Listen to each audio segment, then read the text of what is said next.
Good morning, no? Good morning po sa lahat ng mga viewers natin, no? For this day,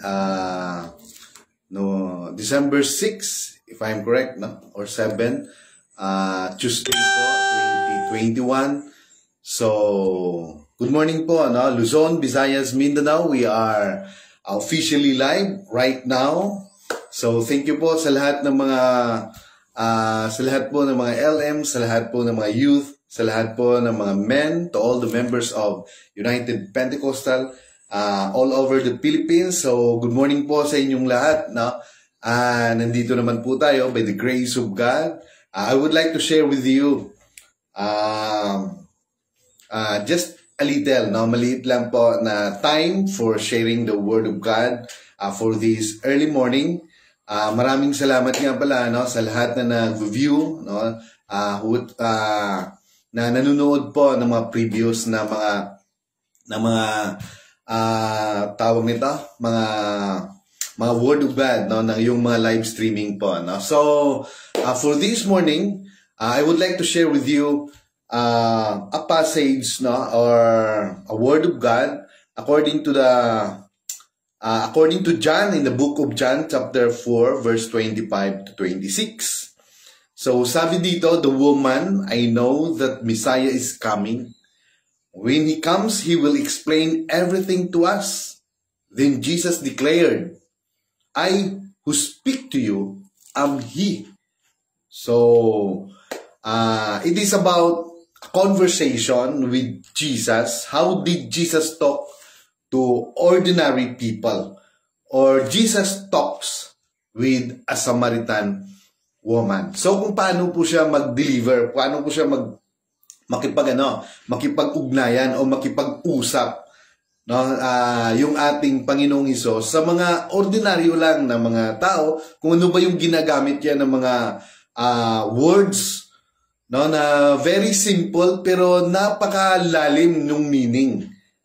So, amen. So, sabi dito, no water, where it's plentiful, no, we tend to take it for granted. So, kung maraming tubig, so parang wala lang, no? Parang hindi natin masyadong binavalue, o dahil marami kagaya po dito, no, sa ating lugar. Kahit saan ka kung baski diin ka magtusok, no, may aragin nga tubig. So, kag maayo kitang tubig.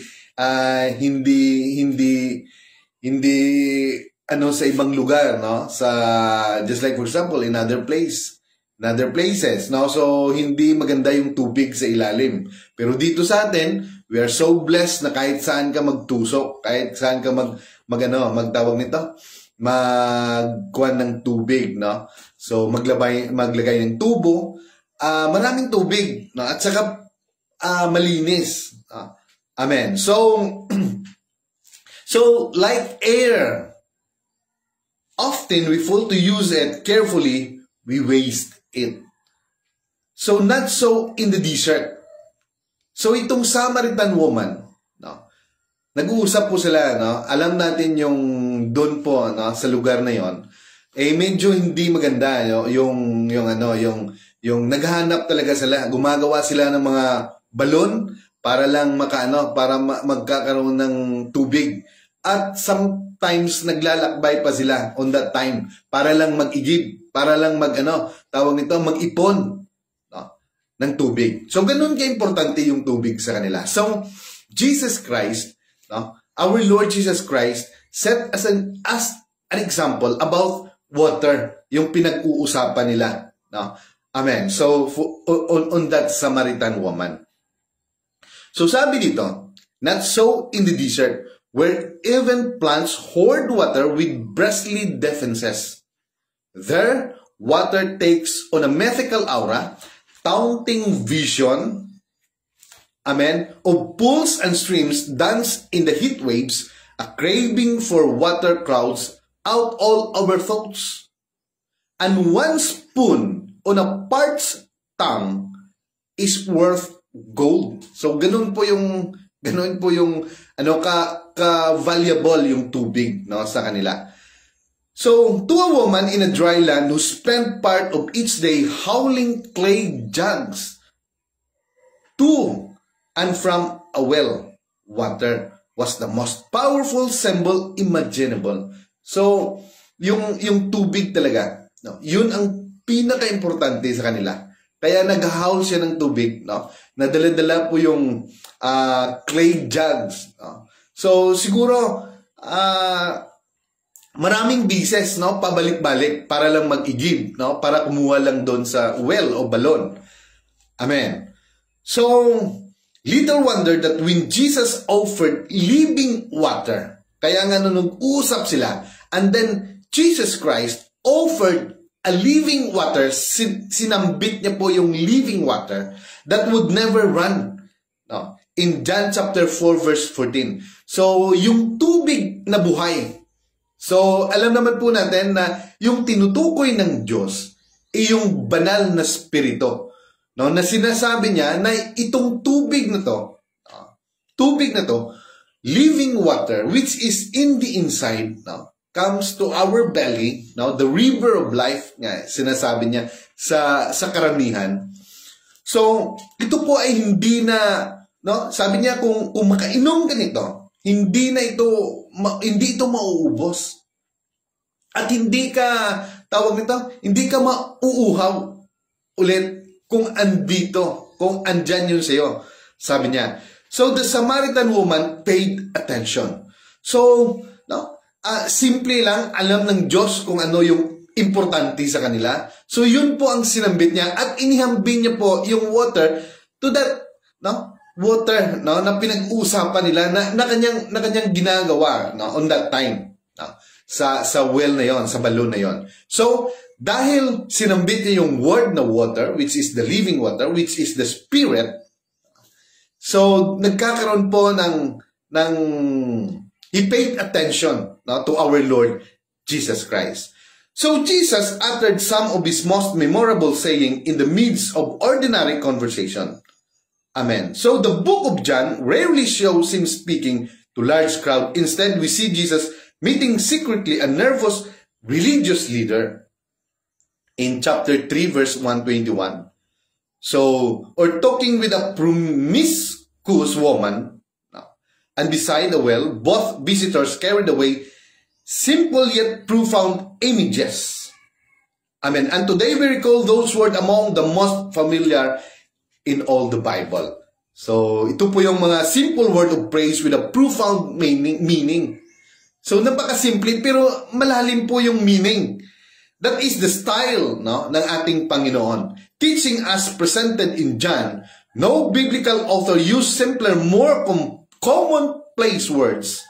Water, world, light, life, birth, and love. Truth, yet John used them with such deep, no, that hundreds of authors since have tried to plumb their meaning. So, amen. So, kung tayo kaya, no, at this very moment, kung tayo kaya, no, sabi nga, mayroong question, imagine yourself in a private conversation. So, no, kung tayo kaya nagkakaroon ng pag-uusap or nagkakaroon ng kwentuhan, no, sa madaling salita, to our Lord Jesus Christ. So, with Jesus, much like the Samaritan woman, what would you want to talk about? So, ano kaya ang gusto mong pag-usapan, no? Pag-usapan na anyo ng ating Panginoon, no? At this very moment, kung gusto mo magkaroon ng conversation. So, yun ang tanong, no dito, no? In the author. No? So, for this morning, so, our heading, it is about the conversation with Jesus. How did Jesus talk to ordinary people? So, amen. So, just like the Samaritan woman. So, I'm going to read sa inyo po yung John chapter 4. Lahat po ito, the whole chapter 4 of the book of John. In the book of John, Jesus talks with the Samaritan woman. So, the Pharisees heard, in verse 1, the Pharisees heard that Jesus was gaining and baptizing more disciples than John. So, although in fact, it was not Jesus who baptized. So, on that time, nagbabautismo na pala sila. Amen. Ng mga tao. Akala ng mga it is John the Baptizer. No? Pero yung mga disciple pala, at akala nila, it is Jesus Christ who is baptizing, no? Ng mga tao. So, but his disciples, no? When the Lord learned of this, he left Judea and went back one more to Galilee. So, bumalik siya, no? Sa Galilee. Now, he had to go through Samaria. So, kailangan niyang dumaan, no? Sa Samaria. So, he came a town in Samaria called Sychar. So, ito pala, no? Ito palang lugar na kung saan dito sila nagkaroon ng conversation with a Samaritan woman. So, kaya nga until now, no? Hindi, andyan pa rin ito yung kwento na to. So, until now, hindi makakalimutan niya ng buong mundo, no? Kahit kailan. So, near the plot of ground, Jacob had given to his son Joseph. Jacob's well was there. So, meron pong balon doon. So, at ito po ay ginawa pa, no? Mula pa kay Jacob, no? On that time. At ito po, no? Parang minamana, parang binigay niya, no? To his son Joseph. And Jacob given to his son Joseph. Joseph's well was there. Andyan pa rin. So, sa matagal na panahon, talagang binigyan nila ng halaga yun. Kasi, yun ang pinaka-importante, no? Sa kanila, no? Yung tubig. So, no? Sa tagal na preserve po nilo yung well na yun, yung balon na yun. Amen. So, Jacob's well was there, and Jesus tired as he was from the journey. So talagang talagang pagod siya. Amen. Sat down by the well. It was about the sixth hour. Amen.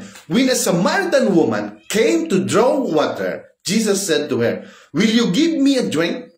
Sabi ng ating Panginoon. May dumating na isang Samaritan yan, no? Samaritan woman. And he wanted to na kumuha po ng tubig. No? Amen? So, humingi po ang ating Panginoon ng tubig. So, his disciples had gone into the town to buy food. The Samaritan woman said to him, "You are a Jew, and I am a Samaritan woman. How can you ask me for a drink?" Now, for Jews do not associate with Samaritan. So, alam naman po natin that the Jew, hindi po sila nakipag-associate o nakipag-ugnayan, no? Sa mga Gentiles, sa mga hindi Jew, sa mga Samaritan yan. Amen. Kasi, no, the Jewish people, they believe that they are chosen. No doubt about that, no? Chosen people. And, no, something they set apart, no, ang kanilang sarili dahil because of this, no, parang special talaga sila eh. Kasi alam nila that the salvation, no, ang kaligtasan ay para sa kanila lang, no, on the time because of the law of Moses. At ito po, no, yung mga hintil ay hindi kasali. Kaya, no, parang pinanandirihan nila, no? Amen. Just like in the time of Peter, no? Amen. So, alam naman po natin, nang dumating si Paul, nagkakaroon sila ng discussion. Kasi nga, no, yung character, yung attitude, no, ni Peter, no, na sabi niya, no, nakipag-associate siya noon, nakipagkwentuhan siya, and then dumating si Paul, no, unti-unti siyang lumayo doon po sa mga hintil. So, tuloy tayo. So sabi niya, no, so nagkakaroon ng tawag nito, nagkakaroon ng parang malaki yun na bagay, no, sa mga Samaritan woman on that time. Kung bakit kaya? So Jesus answered her, if you knew the gift of God and who it is that asked you for a drink, you would have asked him and he would have given you living water. So alam ng Diyos kung anong nasa isip niya. And then, no, sinabi ng Diyos, kung alam mo lang, no, kung ano yung pinaka-importante na regalo ng Diyos, the gift of God, which is the living water. So, he talks about the Holy Spirit. Na if you will going to receive the Holy Spirit, andun yung joy, andun yung saya, andun, no, parang, no, sometimes in this life, ang dami pong problema, alam po natin yan. Hindi lang po namumroblema yung tao, even the government, even the local government, even, no, the company itself, lahat po yan, no, lahat po yan may mga problema. Pero, sometimes nagmumukmok tayo, sometimes, no, parang dry tayo, parang ano ba klaseng buhay to? Pabalik-balik na lang, di ba? Ganun ang buhay eh. Pero when you receive, no, the Holy Spirit, something, it reminds you about your calling. It reminds you about your purpose in life. Kung kung tawag nito, pag ma-remind ka po, at alam mo po na nandito ka sa mundong ito, at alam mo yung purpose mo, no, not only sa tawag nito, sa pamilya mo, or even in your neighbor, or in your relatives, or lahat po eh. No? Kung alam mo po yung calling mo, no? Sabi nga ni Jesus Christ, we should be disciple. No? We should be, that is our glorious calling, to bring soul into His presence. So ito po yung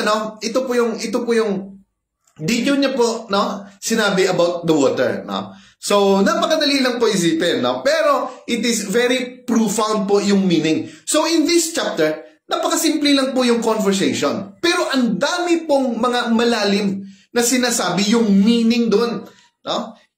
Amen. So tuloy tayo. So sir, the woman said, you have nothing to draw with, and the well is deep. Where can you get this living water? So hindi niya naintindihan. So are you greater than our father Jacob, who gave us the well and drank from it himself, as did also his son and his flocks and herds? So, no, talagang tawag nito, talagang yung well na yun, marami na yung mga nangyayari doon, na mga memorable na mga experience, no? At nanggaling pa kay Jacob, and then kay Joseph, and then sa kanila. So, may kaugnayan pa rin sila, no? Kung pagbabasihan natin. So, sabi niya, saan ka ba magkukuha nung sinasabi mong tubig na yan? So, napakalalim naman ng balon, sabi niya. So, Jesus answered, everyone who drinks the water will be thirsty. Because of that, nagkakaroon na ngayon sila ng conversation. So, nagko-connect na po sila. So, Jesus answered, everyone who drinks this water will be thirsty again.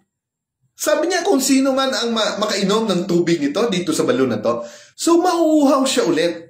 Sabi niya, but whoever drinks the water, I give him. Pero kung sino po yung makainom ng tubig na siyang aking, no, binibigay, I give him, will never thirst. Hindi na siya mauuhaw ulit. Indeed, the water I give him will be coming to him in a spring of water welling up to eternal life. So, ganun lang po kasimple. So, he talk about living water, at ito pong nangyari. Yung nangyari, inuugnay niya naman po uli into eternal life. So, it is very important, no? Even though it is a very simple conversation, no, ng ating Panginoon to that Samaritan woman, pero kinokonektaya pa rin yung eternal life. So even now, He's talking about us to remind us that we need this Holy Spirit, we need this Holy Ghost to dwell in us. No? Anytime, no? No, dapat no? Andyan talaga. No, hindi lang po every Sunday, no? But every day, we need to be connected in this Holy Ghost. We need that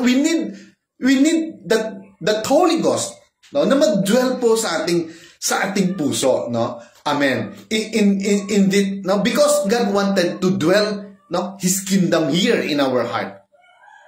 Amen. So, sabi niya, I gave him, he will become in him in a spring of water, welling up to eternal life. The woman said to him, Sir, give me this water, so that I won't get thirsty and have to keep coming here to draw water. So siguro pagod na siya para bumalik-balik lang doon. Para, what we call this one, para mag-give on that well. Para kumuha ng tubig.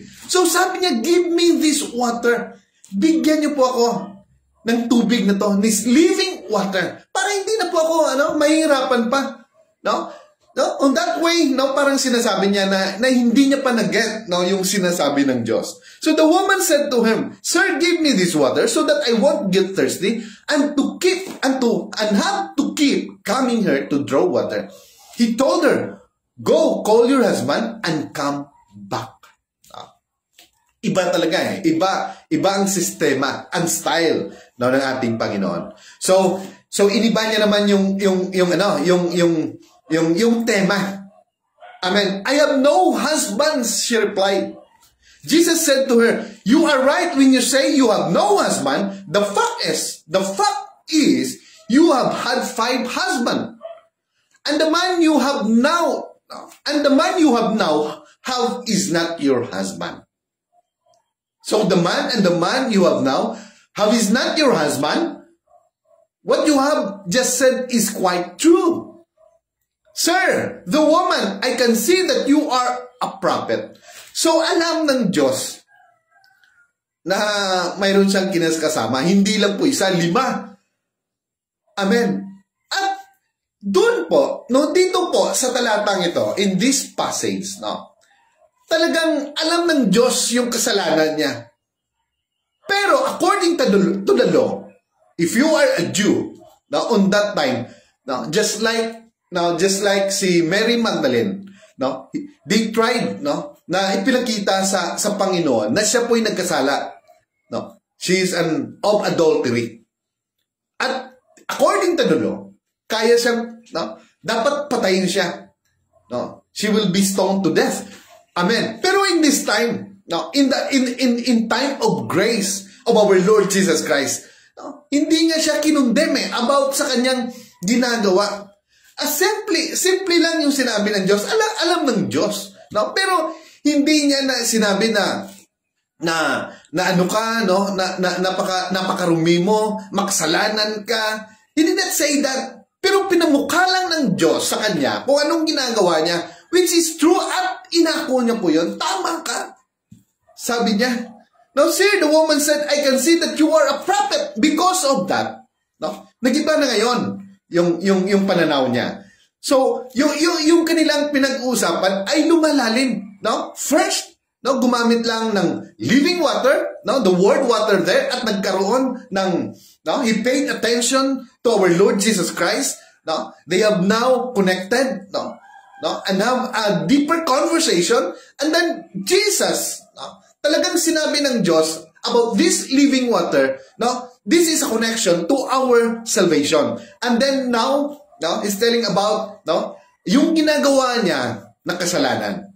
At inako naman ng babae. So, sir, the woman said, I can see that you are a prophet.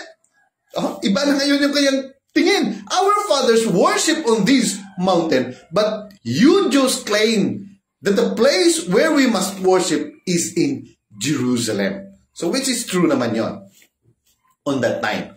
So, ngayon, they are now trying, pumupunta na po sila, sa tunay, kung sino ba talaga ang Diyos. So, Jesus, sinabi po ng ating Panginoon, Jesus declared, believe me, woman, a time is coming when you will worship the Father neither on this mountain nor in Jerusalem. Now, he's talking about mag-abot ang panahon na hindi lang sa Jerusalem, doon lang tayo magpunta para mag-worship.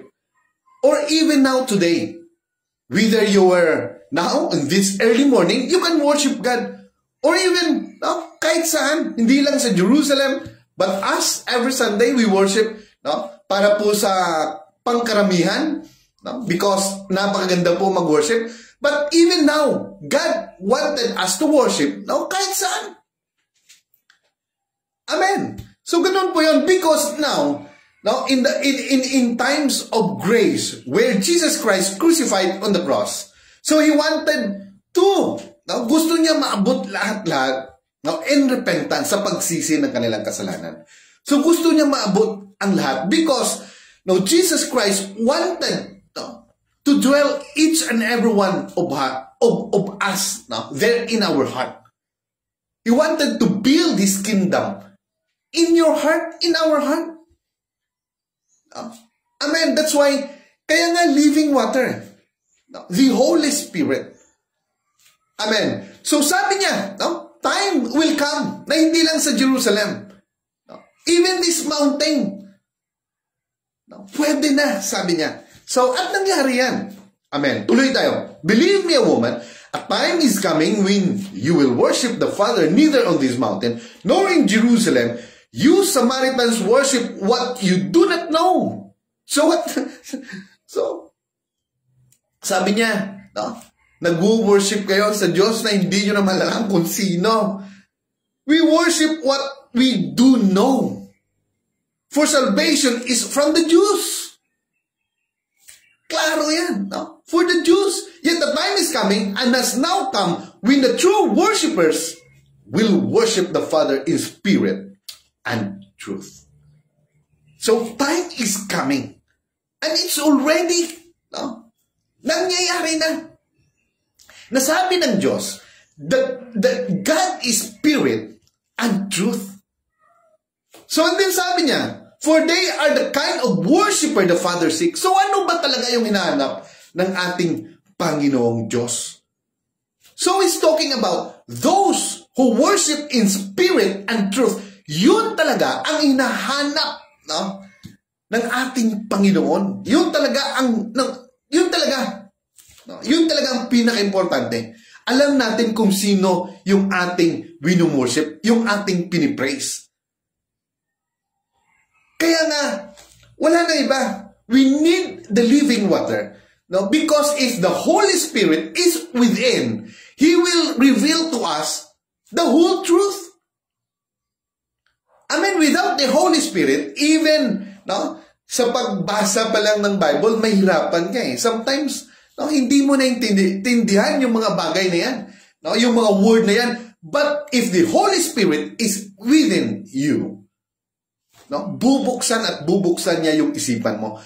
At He will reveal to you kung ano ba ang pinapahiwatig. He will give you heavenly wisdom. Amen. So, ganun po yan. Amen. So, we worship what we do not know, for salvation is from the Jews, yet the time is coming, and has now come, when the true worshipper will worship the Father in spirit and truth. For they are the kind of worshiper the Father seeks. God is spirit, and His worshiper must worship in spirit and in truth. So, klaro po yun. Yun po ang ating Diyos. Kaya wala na pong iba. So, kahit na anong bagay, nandyan sa harapan natin, so kung ginawa lang po yun ng ating kamay, so wala naman yun. Hindi naman wala namang ano bang atin doon, Amen. So yun po, klaro po yun, Amen. So sabi niya, the woman said, I know that Messiah, called Christ, is coming. When He comes, He will explain everything to us. So ito po yung natin, scripture natin for today. Then Jesus declared, I will speak to you, am He. Ako to. Itong nagsasalita sa iyo ngayon, ako to. So, after that, just then His disciples returned and were surprised to find Him talking with a woman. But no one asked, what do you want? Or why are you talking with her? So then, leaving her water jar, the woman went back to the town and said to the people, come, see a man who told me everything I ever did. Could this be the Christ? They came out of the town and made their way toward Him. So meanwhile, His disciple urged Him, Rabbi, eat something.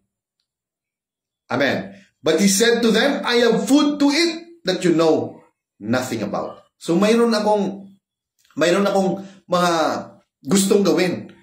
No? The food, no? Food na naman yung ginawa niya na example. Pero, no? Hindi nyo alam, no? Kung ano ito. Sabi niya, the disciples said to each other, could someone have brought him food? My food, sabi niya, said Jesus, is to do the will of Him who sent me and finish His work. So, yung gawain ko ay yung tapusin, ay gagawin. No? Amen. Yung mga pinaggagawa sa akin ng Diyos who is the one who sent me, sabi niya, and to finish His work. So do you not say, 4 months more and then the harvest? I tell you, open your eyes and look at the fields. They are ripe for harvest. Even now the reaper draw his wages. Even now the harvest the crop for eternal life. So that the sower and the reaper may be glad together. Thus the saying, one sows and the another reaps is true. I sent you to reap what you have not worked for. Others have done the hard work, and you have reaped the benefits of their labor. So, iba yung nag-sow. No? Kayo po, no? Nag-harvest na lang kayo, sabi niya. No? Na hindi nyo naman pinagpaguran. Pero, no? Ang Diyos po, no? Talagang, He built a foundation sa kanyang mga disciples. On the disciples on that time. So even the Samaritan woman, now when we hear that words, no, kasi buhay eh. All these words, words in this Bible, buhay po to. It is life and spirit. Sabi niya in the book of John also. So many of the Samaritan from that town believe in Him because of the woman's testimony. So when he received those mga sinasabi ng ating Panginoon, those words, dali-dali sa kagad, at He's the one. Siya po nang nagpalapnag ng mensahe about this Christ. Siya na kaya to? Sabi niya. So He told me everything I ever did. So when the Samaritan came to Him, they urged Him to stay with them, and He stayed 2 days. So in 2 days, ang dami siguro nilang pinag-usapan. Marami siguro siyang na-heal doon. Marami siguro siyang binigay ng mga heavenly wisdom about the eternal life, about the kingdom come. Amen. So He urged them. Talagang ininganyo, convinced him na magstay pa for 2 days. And because of his words, many more became believers. So dahil sa kanyang mga salita, dahil sa kanyang mga ginagawa noon sa kanila, marami ang nananampalataya sa kanya.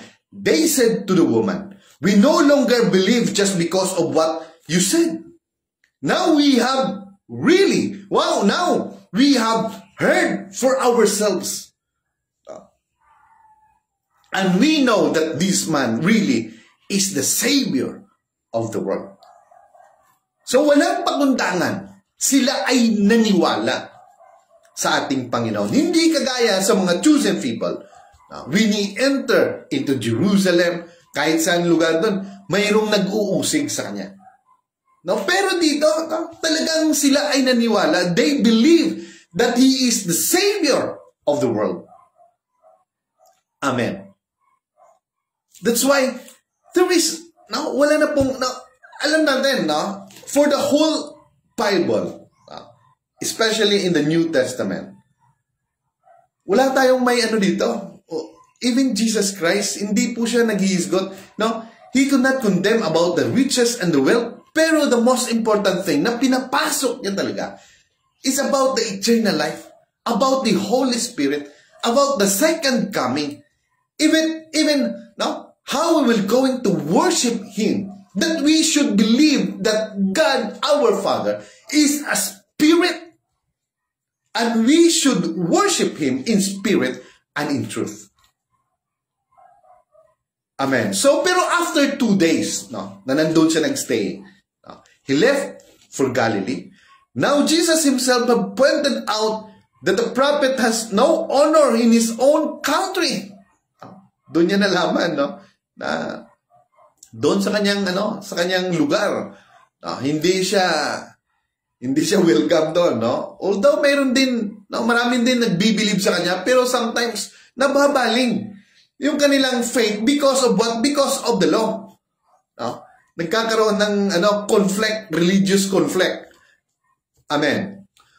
So, when He arrived in Galilee, the Galileans welcomed Him. They had seen all that He had done in Jerusalem at the Passover feast, for they also had been there. Amen. Once more, He visited Cana in Galilee, where He had turned the water into wine. And there was a certain royal official whose son lay sick at Capernaum. When this man heard that Jesus had arrived in Galilee from Judea, he went to Him and begged Him to come. Amen. And heal his son. So directly, kagad-agad pinuntahan niya ang ating Panginoon. And he urged him, na pumunta sa kanyang bahay to heal ang kanyang anak. So who was close to death, near death, malapit ng mamamatay. Amen. So unless you people see miraculous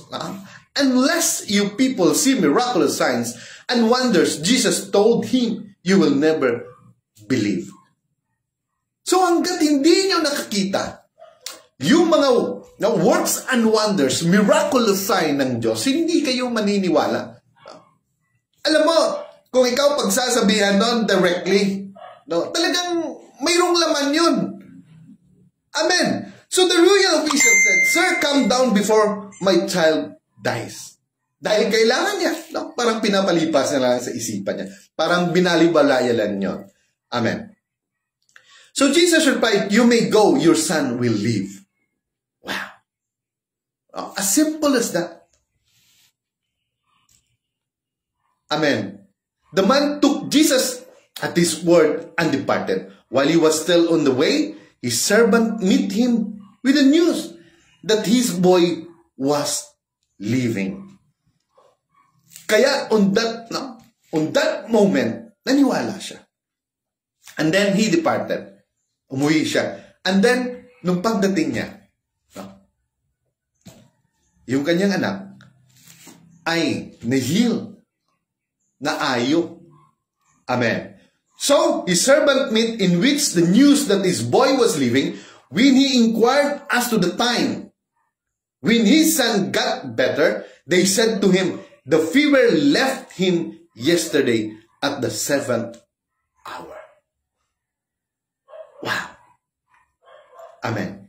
So then the father realized that this was the exact time at which Jesus had said to him. No. Kaya kung maniniwala ka, kung ano man yung nararamdaman mo ngayon, just like this, a father, na yung kanyang anak, na nagkaroon ng sakit, at naniwala siya on that night, dahil sinabihan siya ng Diyos, na healed na yung anak niya. At pag nung umuwi siya, indeed, talagang nangyari yung sinabi ng Diyos. Amen. At walang pangundaman, at siya'y naniwala. So the father realized that this was the exact time at which Jesus had said to him, your son will live. So he and all his household believed. So tama ang Diyos. Hanggat hindi nyo nakita yung miraculous sign, yung healing, di pa kayo maniwala. Amen. This was the second miraculous sign that Jesus performed, having come from Judea to Galilee. So yung una, he turned the water into wine, yun ang una, at ito yung ikalawa. So we thank God for all the favor, for all the blessing, for all the healing, na until now, andyan pa rin. Pero wag po nating kalimutan, it's not just only healing He can do to us. Hindi lang po healing, hindi lang po yung yung blessing, yung favor, yung provision, amen, but even eternal life. And then, sinabi niya rin, that God is a spirit. And what, really the Father, sabi niya, yung hinahanap niya, those who worship Him in spirit and in truth. Amen. He's talking about yung mga true worshiper. But first, it is very important to receive the Holy Spirit. So sabi niya, if you have this, at inihambing niya po into a living water, na kung makareceive ka nito, if you will going to drink this kind of living water, hindi ka na mauuhaw. If the Spirit is with you, ano pong mangyayari? Amen. He will going to reveal the truth. You are now connected to Him. Apart from me, you can do nothing. Remain in my love. Remain in me. Through the Holy Spirit. At sabi po ng Diyos, at sabi rin po ni Potiphar rather, the Spirit was with Joseph, and he is a prosperous man. So if the Holy Spirit is within us, alam po natin na kung ano po ang hihingin natin, because we are now connected, ano po ang hihingin natin, at we believe without any doubt or unbelief in our heart, in our mind, in our soul. Amen. Lahat po yan mangyayari. Kaya nga nangyari doon sa, sa isang lalaki, na yung anak niya ay nagkasakit. Pero sabi ng Diyos, unless you people see miraculous sign and wonders, Jesus told him, you will never believe. Pero kahit yun ang sinabi niya, but still, nandun pa rin yung compassion, nandun pa rin yung love, para gawin the work of his Father. Sabi niya yung pagkain na hindi ginahisgutan niya, the food na talagang gusto na pinapagawa sa akin ng aking Ama is to do the will of the one who sent me.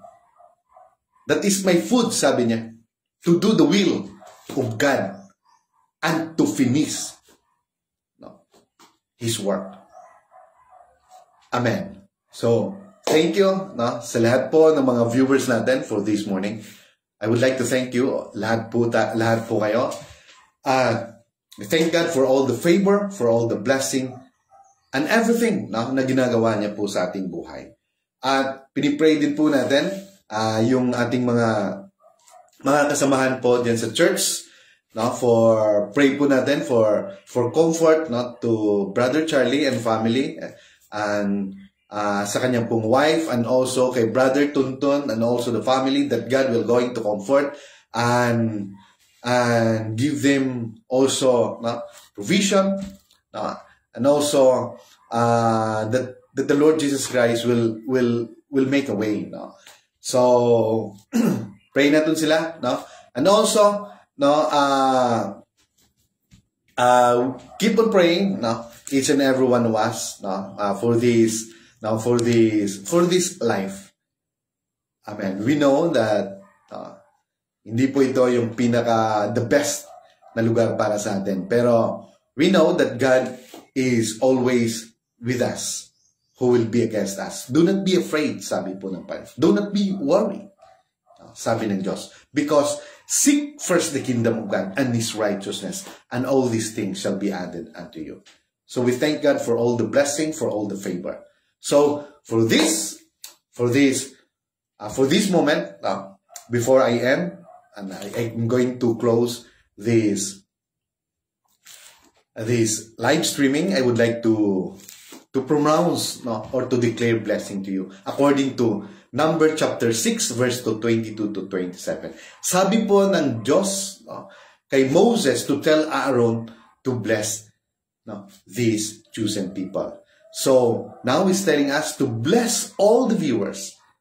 Sa lahat po ng mga viewers, sa lahat po na nanonood ngayon, that the Lord says that the Lord will bless you and keep you or protect you everywhere you go. Amen. And may His face shine upon you and be gracious to you. His provision, His supply, His blessing and favor financially will flow in your life. Amen. And may He lift up His countenance towards you. It means near presence to Him and give you peace in your life. In Jesus' name. Amen. So God bless everyone. Good morning once again. So Silandra Zila Aziv, Sister Fe de Leon, and Maymay Manzanares. No? So maraming salamat po sa inyo. At sa lahat-lahat po nag-view sa mga previous po na mga live streaming po. Maraming salamat. At God bless you. So don't be worried. God loves you and He will fight for you. Amen. So keep on believing.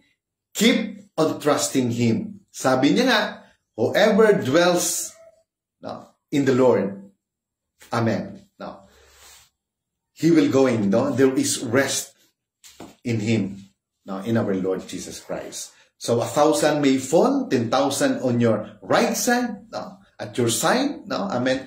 It will not come near you. For He will command angels concerning you, towards you, because He loves you. So, sabi niya, and because He loves me, says the Lord, I will rescue him. Amen. And deliver him in all his trouble. So, good morning and God bless everyone. Amen.